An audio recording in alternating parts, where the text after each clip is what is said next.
I was checking my AI email reply agent, and I noticed that the email agent crafted a draft responding to Google security alert. I didn't want this to happen, as you can see right here, or Apple account. So here on the Apple account, it drafted the response.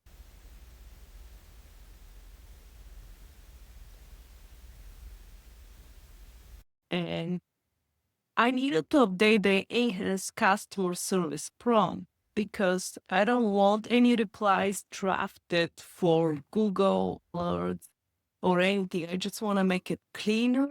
I pretty much updated the prompt right here in the enhanced customer service prompt that you had. I just added an update to this prompt.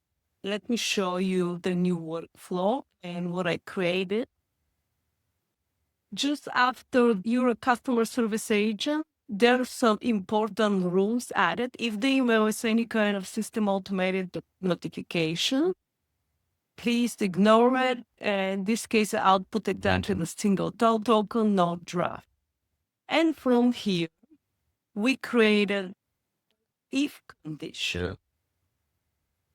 Here's the if condition. Now let's open this and see how it looks. So if the message contains JSON text string and if the message contains no draft, correct, then if that's true, go ahead and mark a message as read. If that's false, go ahead and create the customer response. Therefore, we would eliminate all the Google Alert, Fast Forward Alert, Apple Alert. We don't need to create any drafts for them. I'll share the updated workflow in the description. I hope this was helpful. I'm here to build AI automation. I'm a beginner and I'm learning as I go, so I'm sharing everything I'm building. Thanks for watching.